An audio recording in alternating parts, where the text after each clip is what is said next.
Have you considered when selling a property whether it would be better for you to sell it vacant or still occupied? Today we're going to talk about the advantages and disadvantages to both of those, as well as a little surprise towards the end where I'll talk about that in the shoes of an investor as well. Stick around.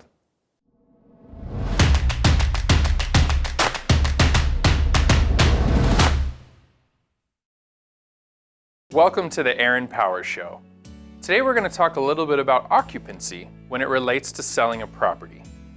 Now I get a question before, if I have the option, Aaron, should I continue to live in the home or should I move and sell it as a vacant property? Awesome question, and both are very valid, to be perfectly honest with you. And I think the answer to the question really depends on what your situation is, first of all. If you're in a situation where you can A, buy the next house before selling yours if you're financially able to do so, or B, have a place to go in between, then you have some options. And here's what I'll say. A vacant property will usually sell quicker and for more money as long as it's in good condition and staged correctly. Number one reason being, they don't have to go through anyone to get access to the property. All they need is an active real estate agent to open the door and show them the property any day, any time, without having to make an appointment or make sure that you're home or the dog's locked up or the kids are away, right? So on and so forth. So with the property being vacant, it just opens you up to more possibilities where people can go on their own time and see the property. Now, obviously that isn't the case for a lot of people. Most of us, I would say, are going to be selling the property we're living in order to take the equity out and purchase the next one. So in that respect, obviously you're going to need to sell it occupied. Now, you can still make this an easier transition for yourself. Number one, act as if you're not living in the property when you show it. Now, I don't mean, obviously you're going to be sleeping there, you're going to live your life there, totally get it. Go through, let's put away anything we don't absolutely need in the 1 or 2 months it's going to take for you to sell and go through the escrow process. Let's get all that stuff packed now. Let's put it away early, right? Now when people are walking through your home, we want to make it as much like a model home as possible. Everything's staged correctly, all the lights turned on, house smells nice, so on and so forth. If you want to really do this in a valuable way, you may even decide to show the property. Let's say you work a regular 9-to-5 job, right? Kids are in school, maybe they have daycare after, or you pick them up, let's say 3 o'clock, whatever that looks like. Well, let's set our showings every day from 9 a.m. to 3 p.m. and we'll make that known to all the other agents in the marketplace that show the property. This way they know exactly what time they can show it, and you, as the seller, are committed to making sure the property looks as good as possible within that strict period of time.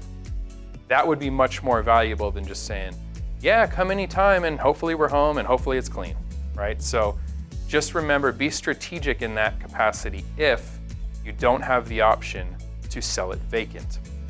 Remember, as we talked about before, if you do, history shows vacant property staged correctly is going to sell quicker and for just slightly more money, if you can do it that way.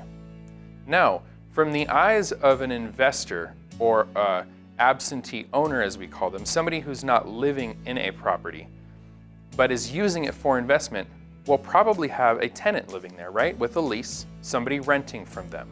And I get this question a lot. Aaron, does it make more sense for me to give the tenant a notice and get them out of the property before we sell, or should we continue to sell while the tenant is in the property? It's better if you can vacate the property, just like it would be if you lived there, right? If you can sell the property vacant, it'll sell quicker and for more money. Now, as an investor, let's say you have a client that signed a 12-month lease. We're 5 months into that lease, right? So there's still 7 months remaining. We legally can't remove that tenant from the property. They have a lease outstanding for the next 7 months. What we can do, however, is we can still list and sell that property with the understanding that whoever buys it is willing to take on the tenant for the next 7 months. So the reason I give this to you is If you are an investor and you want to sell a property, I know a lot of people think they have to wait until the tenant's lease is up to sell. That's not the case. You can actually sell a property anytime. You just have to keep the tenant in place. So we would market that property to other investors just like yourself that want to buy a property with a lease with money coming in every month already where the tenant's already paying. So we would market that property strictly to the investors, and they would buy it and keep the tenant in place for the next 7 months and maybe even sign a new lease when that term is over. So bringing all that back to you, vacant property, quicker and usually for more money. If you do have to occupy the property, make it as show ready as possible. Make it as if it's a model home and you don't live there on a regular basis, even if you do. And set your showing times to maybe a stricter zone where you can have the property looking absolutely amazing for, let's say, 5 or 6 hours a day. And if you're an investor, we can do both. If you have a lease coming that's coming to an end, my recommendation would always be to remove the tenant. Let's sell it vacant. Let's get you the best property and the best price you can. If it's a long-term lease, let's make that known. Let's market it to the other investors, and we could possibly find you a buyer without you having to wait until the lease is up for you to move on with the sale. So any other questions about this, please leave them below. I'd be happy to answer them for you. Any other seller-related questions. Again, I'm Aaron Powers with Keller Williams Southern Nevada, local real estate agent here in Las Vegas. And who do you know that might be thinking about selling a home and may need some advice on how they can get the best price in the quickest amount of time? Thanks for watching.